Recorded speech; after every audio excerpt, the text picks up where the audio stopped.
내려놓고 주님 말씀 붙들게 하옵소서. 예수 그리스도의 이름으로 기도합니다. 아멘. 우리 주님 안에서 서로 인사하시겠습니다. 하나님께서 나를 사랑하시니 나도 당신을 사랑합니다. 사랑합니다. 안아주시고 박수하시고 우리 서로 인사하시기 바랍니다. 샬롬. 승리하세요. 세상에서 사랑합시다. 오직 예수.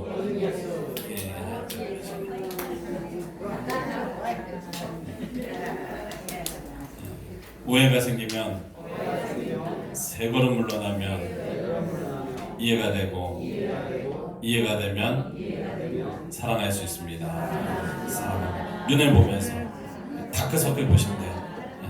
사랑합니다.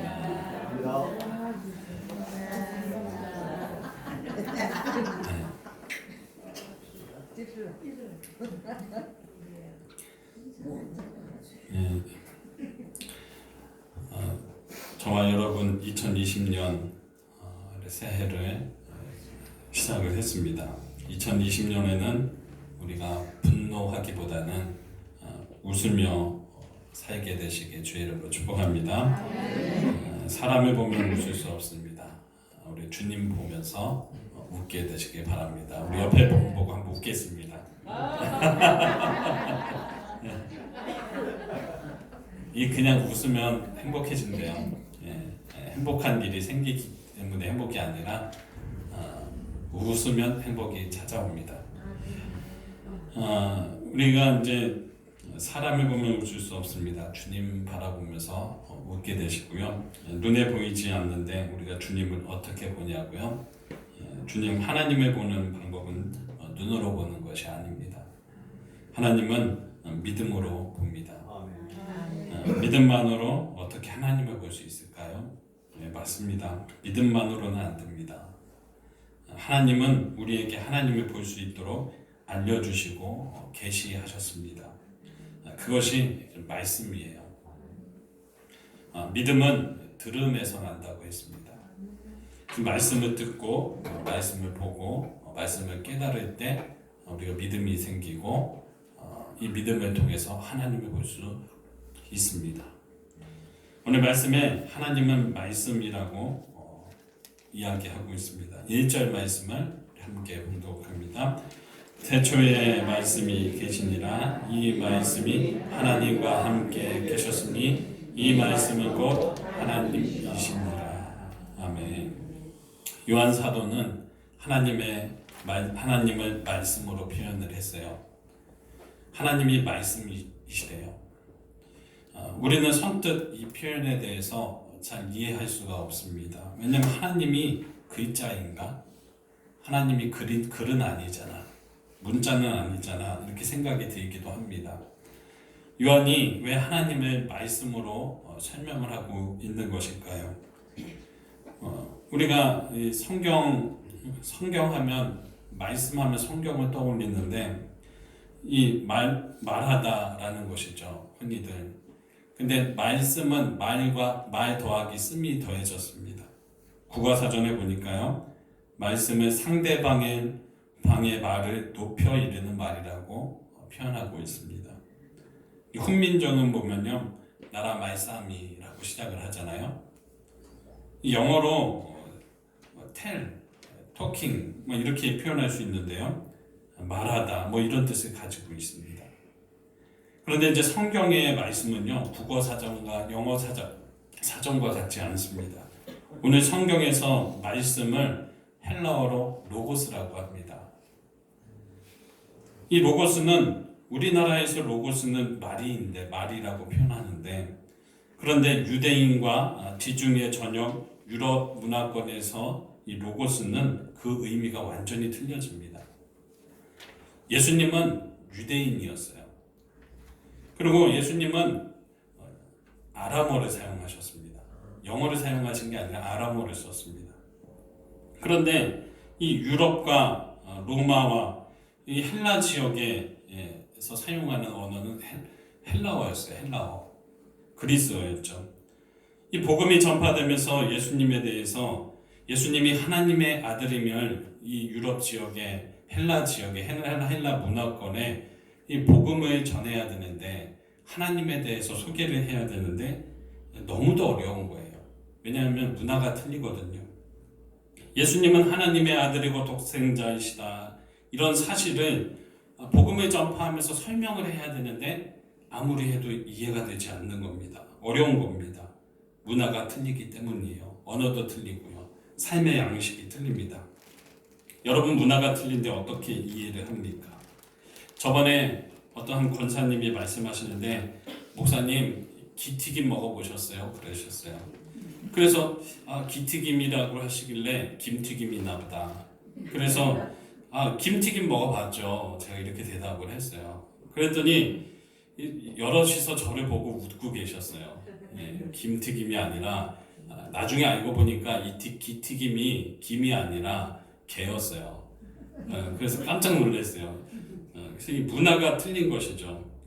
저는 그게 아직도 먹어보지 못했기 때문에 이해는 아직 못하고 있습니다. 여러분 언어도 문화도 틀리니까 그 나라에 맞게 하나님을 소개를 해야 됐습니다. 요한은 유대 나라에서 오신 예수님을 유럽과 헬라 지역에 소개하고 복음을 전파하기 위해서 그들이 가장 잘 이해하고 그들이 가장 알아듣기 쉬운 말을 찾았습니다. 그것이 바로 로고스입니다. 하나님의 아들 예수가 그리스도이신 것을 그들의 말로 그분의 하나님이신 것을 설명해야 하는데 말씀이라는 거예요.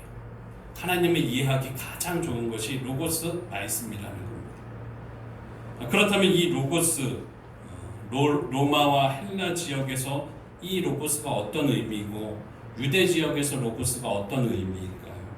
그게 참 중요한데요. 헬라 지역, 로마, 그리스 지역에서 이 문화 속에는 어떤 문화냐면요. 신이 다신론이에요. 신이 많습니다. 그리스 로마 신 아시죠? 제우스 신, 헤라클레스, 또 무슨 여러 신들이 많이 있잖아요. 근데 이 로마 신화와 같이 많은 이제 신들이 다신론이 존재했습니다. 수많은 신들이 있는 겁니다. 당시 사람들은 신이 많았습니다. 우리나라 이제 미신이 많은 것처럼. 우리나라는 이제 살다가 나이 들어서 죽으면 그게 또 조상신이 되잖아요. 귀신이 되고. 근데 그 나라도 그 지역도 신이 너무 많은 겁니다. 그런데 이 로고스라는 단어는 단순히 여러 가지 신을 의미하는 단어가 아닙니다. 로고스 안에는 하나의 단어이지만 그 안에는 여러 가지 개념이 포함되어 있어요.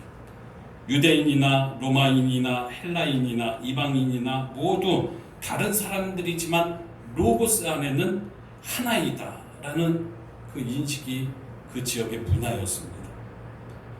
유대인들에게는 요한이 소개한 로고스는 어떻게 받아들여졌느냐 봤더니요. 강력하고 능력이 충만한 창조적인 하나님의 말씀 이렇게 인식이 되었어요. 실질적으로 어떤 일을 행하는 능력을 가지신 분, 이 로고스라는 단어로 사람들이 하나님을 그렇게 이해를 했어요. 그런데 유대인들에게는 그렇게 이해가 됐는데 헬라인들에게는 어떻게 로고스라는 단어가 받아들여지냐면요. 이 세계의 혼돈한 질서를 다 통합하시는 분, 혼돈에서 질서를 만드시는 분, 무에서 유를 창조하시는 분, 세계를 완전한 질서로 변화시키는 근본적인 힘을 가지신 분. 이 로고스라는 단어, 말씀이라는 단어를 떠올리면 이 유럽권의 사람들은 그렇게 이해를 하는 거예요. 그래서 예수님이 하나님의 아들이시다, 하나님이 계시다, 이런 사실을 로고스 안에서 사람들이 이해하기 시작했습니다. 서로 문화가 틀렸지만 요한이 제시한 로고스 안에서 하나님을 이해하기 시작한 것입니다. 로고스 말씀으로 하나님을 설명하고 말씀이 육신이 되는 사건을 설명을 하니까 그들은 이것이 정말 맞는 거구나. 이 많은 신들이 있는 것이 옳은 것이 아니라 유이신 하나님, 사람이 되신 말씀이 육신이 되신 하나님이 계시구나 사실을 받아들인 것입니다. 태초에 하나님이 천지를 창조하시니라 해서 태초에 계신 세상을 초월하시고 전지전능하신 그분께서 모든 것을 만드셨고 그분이 또 사람이 되셨다. 이 초월성, 이방인들은 로고스 안에서 하나님을 만났습니다. 세계 혼돈 속에서 질서를 만드시는 우리 하나님으로 받아들인 것이죠. 요한이 이 로고스라는 단어를 찾기 위해서 얼마나 많은 기도를 했겠습니까? 이 말씀 속에서 하나님을 얼마나 많이 이해하려고 했겠습니까? 여러분 조금 이해가 되시나요? 왜 태초에 하나님이 계시니라 또 하나님은 말씀이셨다. 이것이 점점 우리가 조금 이해가 됩니다. 요한은 오늘 하나님을 이어서 어떻게 설명하나 봤더니요, 2절부터 3절 말씀을 함께 봉독합니다. 그가 태초에 하나님과 함께 계셨고 만물이 그로 말미암아 지은 바 되었으니 지은 것이 하나도 그가 없이 된 것이 없느니라. 아멘. 여러분, 우리가 하나님을 어떻게 보느냐? 원래 우리는 하나님을 알지 못했습니다. 하나님을 이해하려고 하지도 않고 영접도 하지 않았습니다. 10절부터 11절 말씀입니다. 그가 세상에 계셨으며 세상은 그로 말미암아 지은 바 되었을 때 세상이 그를 알지 못하였고 자기 땅에 오매 자기 백성이 영접하지 아니하였으나 하나님은 우리에게 자신을 보여주셨으나 우리가 알아차리지 못했습니다. 영접도 하지 않은 것입니다. 하나님은 우리를 지으셨건만 피조물인 우리가 하나님을 영접하지 않았다는 겁니다. 왜 영접하지 않았을까요? 우리의 죄 때문이라는 거예요. 그래서 하나님이 이 죄의 간극을 좁히기 위해서 자신을 내어주셔서 말씀이 육신이 되신 거죠. 우리가 하나님을 어떻게 보느냐? 육신으로 오신 주님을 믿음으로 영접함으로 우리가 주님을 보고 만나는 것입니다. 12절 말씀 함께 봉독합니다. 영접하는 자 곧 그 이름을 믿는 자들에게는 하나님의 자녀가 되는 권세를 주셨으니. 아멘. 곧 그의 이름을 믿는 자는 무엇이 된다고요? 하나님의 자녀가 되는 권세를 주십니다. 예수님을 믿는 자는 하나님의 자녀가 되고 말씀이 육신이 되신 주님이 우리의 마음속에 모실 때 우리의 죄의 문제가 해결되고 그렇게 우리는 주님 안에서 하나님을 보는 것이죠. 여러분, 우리가 어떻게 하나님을 보고 우리의 믿음이 어떻게 흔들리지 않고 자라날 수 있을까요? 어떻게 우리의 믿음이 강해집니까?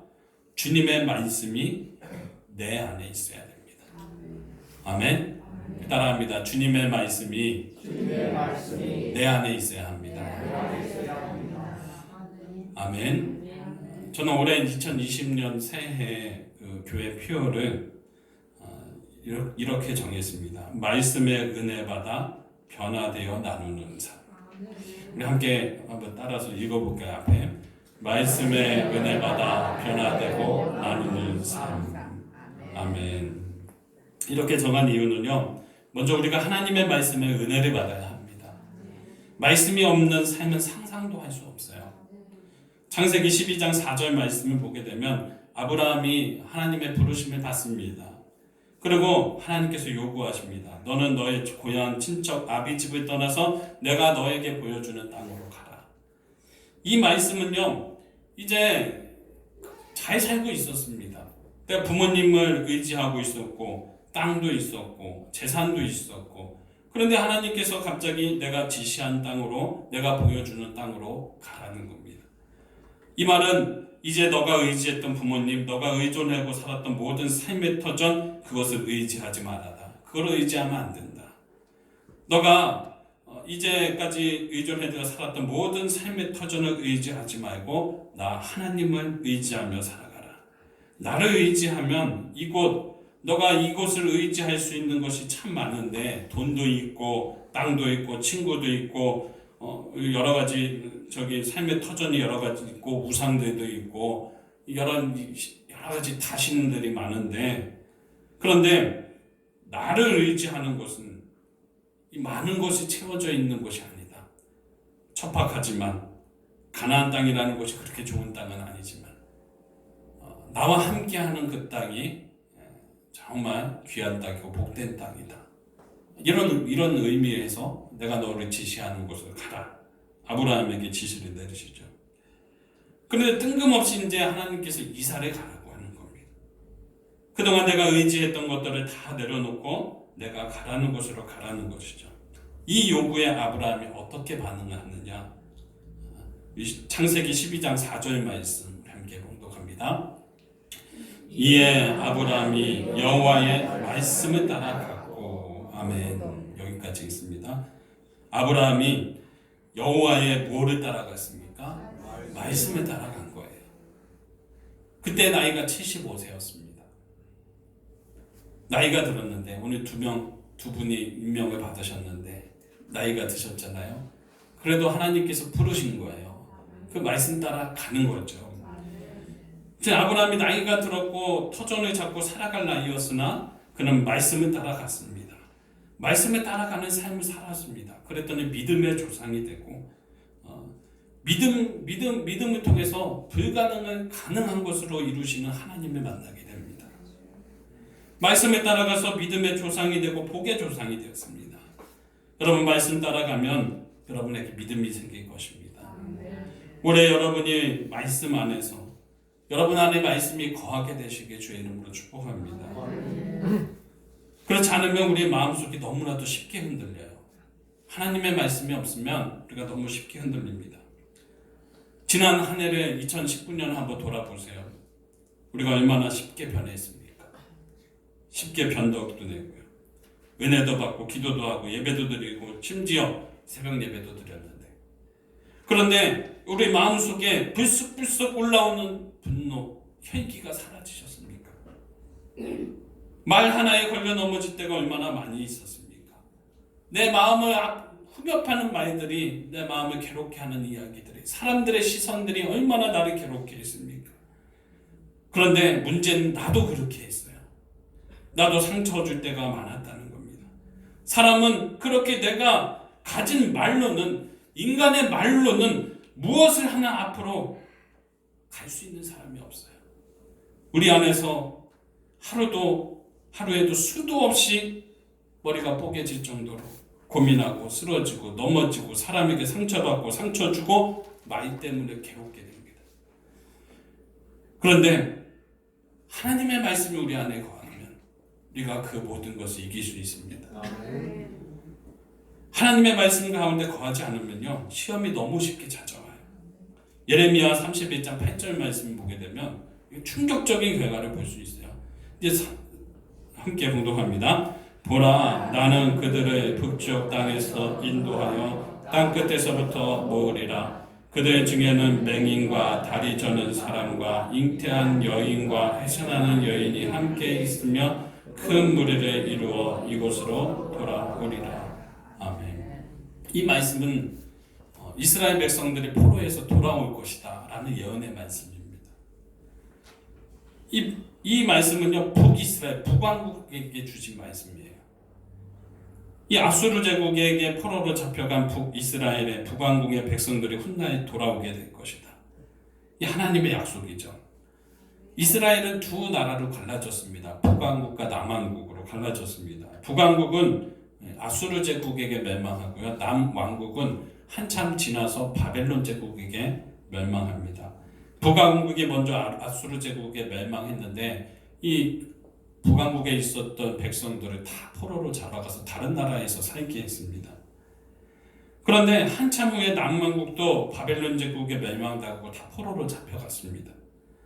그런데 예레미야의 예언의 말씀이 이제 돌아오게 될 것이다 라는 말씀이죠. 하나님이 돌아오게 하시고 회복시킬 것은 약속의 말씀인데, 성경을 보면 참 안타깝게도 남왕국의 포로들은 돌아오는 장면들이 나옵니다. 남왕국 바벨론 제국에게 망한 사람들은 돌아오는 것이 나와요. 회복되고 약속의 말씀을 성취하는 모습들이, 복받는 장면들이, 성벽을 건축하고 성전을 건축하고 회복하는 말씀들이 나와요. 그런데 북왕국의 포로들이 돌아왔다는 얘기는 한마디도 없어요. 북왕국의 포로들이 어떻게 되었느냐? 그들은 돌아오지 못했습니다. 왜 돌아오지 못했을까요? 북왕국의 포로들은요, 아수르 제국에 동화되었습니다. 그들의 민족이 되었어요. 왜 그렇게 되었을까요? 하나님의 말씀이 없었어요. 하나님의 말씀이 없으니까 죄 가운데 행하고, 하나님의 뜻이 무엇인지도 모르고 어떻게 살아갈지 모르니까 죄 가운데 행하다가 그들의 아수르 제국의 백성이 된 거예요. 하나님의 백성이 아니라 죄인들의 백성이 된 것입니다. 동화된 이유가 하나밖에 없습니다. 하나님의 말씀이 없었습니다. 하나님의 말씀이 없으니 죄를 이기지 못하고 그냥 죄 가운데 정착한 것입니다. 여러분, 말씀이 없으면 여러분 죄를 이기지 못하고 결국 구원의 역사와 믿음의 열매와 하나님이 주시는 은혜도 없다는 것입니다. 우리가 이 죄성을 어떻게 이길 수가 있겠습니까? 내 의지로 어떻게 이 죄를 이길 수가 있겠어요? 내 의지로 이 혈기를 어떻게 이길 수가 있겠어요? 하나님의 말씀이 우리 안에 있어야 됩니다. 하나님의 말씀을 우리가 무에서 유를 창조하시고 아무것도 없는 것에서 무엇을 만드시고 변화시키고 달라지게 하시는 하나님의 말씀이 우리의 삶을 인도해야 합니다. 에베소서 1장 13절 말씀에 이렇게 말씀합니다. 함께 있습니다. 그 안에서 너희도 진리의 말씀 곧 너희의 구원의 복음을 듣고 그 안에서 또한 믿어 약속의 성령으로 인치심을 받았으니. 아멘. 바울은 말씀을 듣고 말씀 안에서 믿고 그 믿음으로 인해서 약속의 성령을 받는다고 했습니다. 여러분, 그래서 말씀이 참으로 우리의 삶 속에 너무나도 중요한 것입니다. 세상의 부와 명예와 재물보다 중요한 것이 하나님의 말씀입니다. 말씀을 써보시기 바랍니다. 사순절을 통해서 말씀을 쓰시고요, 말씀을 읽으시고 선포되는 말씀을 마음속에 새기게 되시기 바랍니다. 2020년 우리의 손에 무엇이 들고 살아가야 합니까? 하나님의 말씀을 들고 살아가야 합니다. 제 페이스북을 하는데 거기 친구분이 하나 헬리나우엔의 글을 보내주셨습니다. 그 이야기가 정신병원에 입원한 지 얼마 되지 않은 한 노인의 이야기였습니다. 이 노인은 정신병원에서 고성을 지르고 괴성을 지르고 눈에 보이는 것은 다 닥치는 대로 넘어뜨렸습니다. 상상이 가시죠? 이 때문에 주변 사람들이 늘 불안했습니다. 늘 소리를 지르고 늘 넘어뜨리고 늘 괴롭게 하고 이 노인이 없었으면 좋겠다 막 이런 생각이 들 정도로 이 정신병원이 혼란했습니다. 이 노인은 언제나 그런데 오른손에 꼭 무엇인가를 쥐고 있었습니다. 그렇게 주먹에 꽉 쥔 채로 오랜 시간이 지나면 손이 굳어지는 거 노인이기 때문에. 그래서 이 병원의 간호사들이 이 손을 피기 위해서 여러 명이 붙어도 이 노인을 이길 수가 없는 겁니다. 그래서 남자 간호사들까지 와서 이 오른손을 피기 위해서 하려고 했지만 완강히 거부하다가 결국 신랑이 끝에 주먹을 강제로 폈는데 그의 손바닥에는 전혀 쓸모없는 작은 동전 하나가 있었다는 거예요. 여러분, 별 가치도 없는 동전 하나를 목숨 걸듯이 움켜쥐고 있는 거예요. 여러분이 움켜쥔 것은 무엇입니까? 자존심을 움켜쥐셨습니까? 상처를 움켜쥐셨습니까?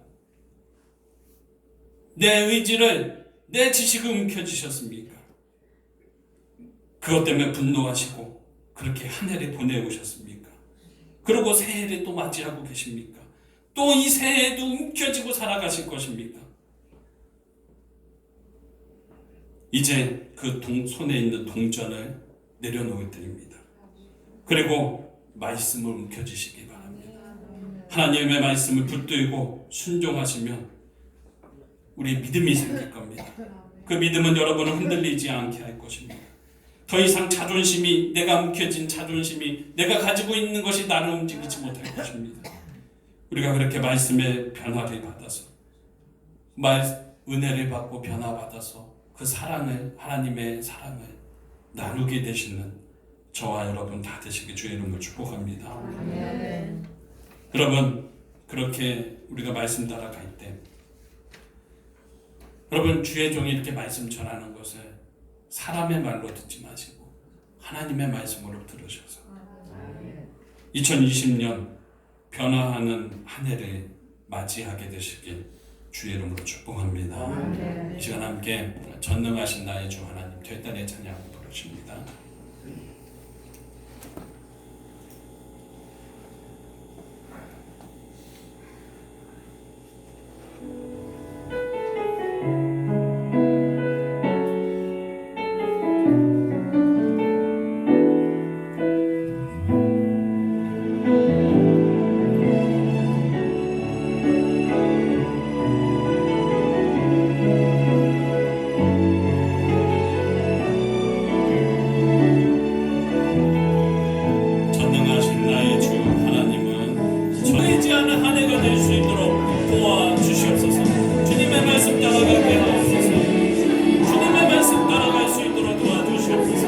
주님의 말씀에 변화받아서 은혜 받고 변화받아서 그 말씀에 나눌 수 있는 삶이 될 수 있도록 주여